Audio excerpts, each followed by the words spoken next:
And with this, we now welcome the star legend of ophthalmology. He's the doyen who has taught phacoemulsification. He pioneered it way back in the early 90s. And he has taught it not only to so many of us in India, but all over the world. A very simple and humble human being, but his achievements are really legendary. So please take the stage, sir. It's all yours. Thank you so much.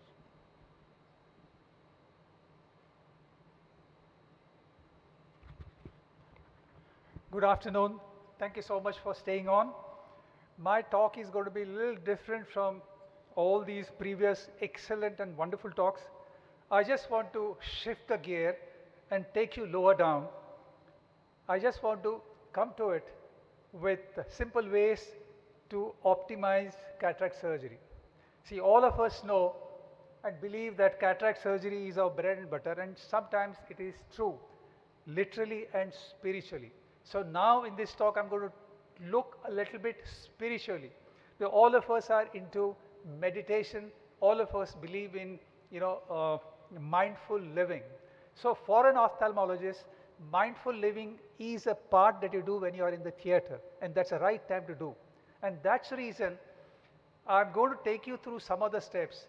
If you believe that by being in that state during your cataract surgery, one, your surgery can become better. Number two, it can really make you feel, live longer and more happily.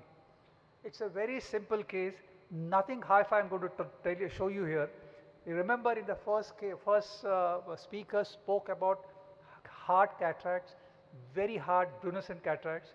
No, those are the cases where if you can shift a little back, instead of being in the cornea, you come on the limbus, you come on the sclera, it makes a huge difference. Now this is a case of post-arche. Obviously in a post-arche you hardly have any space.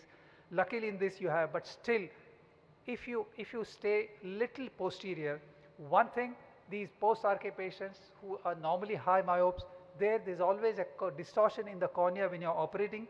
And suppose this patient has, let's say, a cornea which is not very healthy. What happens is, by staying little posterior, your phaco tip is all the time away from the endothelium, and it's a great thing for endothelial protection as well. Now in this today's markerless era, there are times when if the pupil is extremely large or if the AC is too shallow or too deep, to get exact size of the rhexis is difficult, and to get exact size rhexis is definitely important. One, because you want to have a symmetrical overlap on the lens at the end of the surgery, and these are simple devices which definitely help you get a perfect kind of central circular opening. And when you put your lens inside, when you see that perfect overlap, it goes a long way in stabilizing your post-op results. Now, sometimes when there's a long-standing, post-traumatic lens colomotus eyes, and if you have an access to some of these devices which are there today, because these are all fibrotic capsules, you can use this. Like here, I'm using Zeptorexis marker, but you also have, another new devices of this kind. And one thing about this patient is, in these long-standing colobomas, traumatic colobomas, the rest of the zonules are strong enough. So it is possible to manage the nucleus even without the help of the hook. But at the end of it, you would definitely use an endocapsular ring, because you want to have a 360-degree circular circumferential kind of stretch on it. And then these traumatic mydriasis patients, the pupil doesn't come down, so there certainly pupilloplasty, which is popular with Dr. Amar, comes handy. And I think every ophthalmologist must learn this simple trick of doing pupilloplasty, because it has several indications. Now this is a patient, 5-year-old girl. She came with a microcornea for cataract surgery, and obviously because the pupil was very small on the table, femtorexis could not be done. And in this case or otherwise, when you have a subluxated cataracts, and if you want to stain the capsule, like in this case I wanted to stain the capsule, because when you stain, the consistency of the capsule changes, and it's always for your good. It makes your access easier. But if you stain the eye, there are chances that your stain can go posteriorly and your visibility gets disturbed.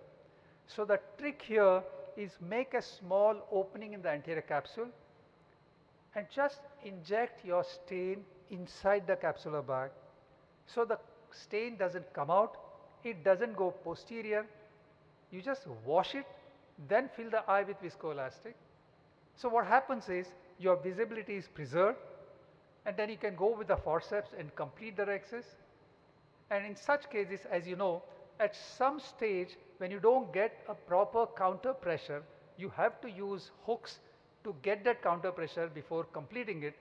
And while doing all this, the staining certainly helps you, do your job simpler. Well, the ophthalmologist cataract surgeons are divided into two, either they are bimanual or coaxial. I am a strong coaxial and I have reasons for that. Now this is a case without any editing. When you use coaxial, the amount of fluid that goes into the eye is almost double of what your bimanual can give, and it's so quick. Your AC is all the time much deeper than when you do it with the bimanual, and you can literally do all the angles with comfort. And that's the reason, that was one different take on coaxial that I wanted to share with you. This, of course, I have shown in the past. Today, with incidence of floppy iris going up, people on tamsulosin are more. Even ladies are taking tamsulosin. And when you have this, very often at the end of the surgery, this is a pesky problem because the iris tends to come out.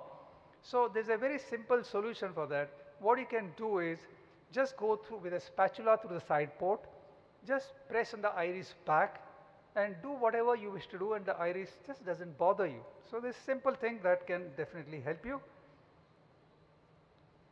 Now I was asking Sandeep about the placement. This is one simple step I have been doing for a long time. If you just notice it again, at the end of the surgery,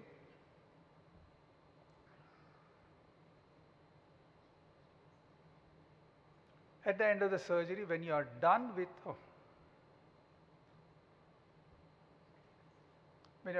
your case, while irrigation is on in the AC, go with the spatula and press the lens back. It literally goes back and you suddenly see your AC deepening, and it stays that way. It's definitely good.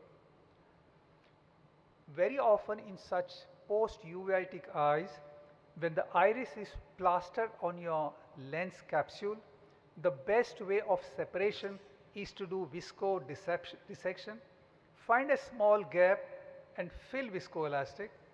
Try to fill it all around so you have a much better separation of the iris from the lens capsule. Then of course it is very important that you create that circular pupil, because it is not enough to see well, you also want to look good, and to have a nice circular pupil for a patient is definitely something that patient would want. For want of time, I would rush through.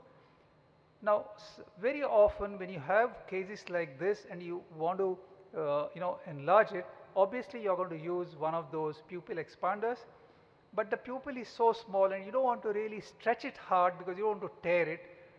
But it's possible with the pupillary expanders that we have. You have to stretch it, be very gentle with it. With little patience, you can certainly open it up, and then of course you'll end up with a fibrous capsule. Even here, by staining it and using your rhexis forceps, you can certainly do it. And this is my last case. This patient came 8 years before with firecracker injury and laceration, and he was operated and there was a lot of tissue loss, and 8 years later he comes now with cataract formation. Now in this case, at the end of the surgery, he needs a toric lens. When I put the toric lens, the placement is such that even after keeping it in the proper axis, it is not centered.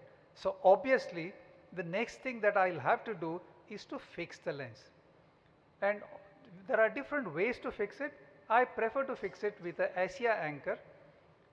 And this ASIA anchor is a beautiful paper clip like a device which you have to hold with a micro forceps from the opposite end and fix it in. Yeah, and then obviously there is so much of a iris defect. First assess if you can bring that iris in the center into that place, and once you are confirmed that you can use the pupilloplasty technique and you can get it in the center, and by getting this pupil, making a circular pupil, you certainly help in cutting down on those aberrations, peripheral aberrations, and the patient at the end of 2 weeks was improving to 6/9, which was definitely a big thing for that patient and for me also. So in summary, every step starting from incision to wound closure can contribute to make surgery safe and efficient. Compassionate approach to tissue respect goes a long way to make cataract surgery a pleasurable experience. Thank you so much.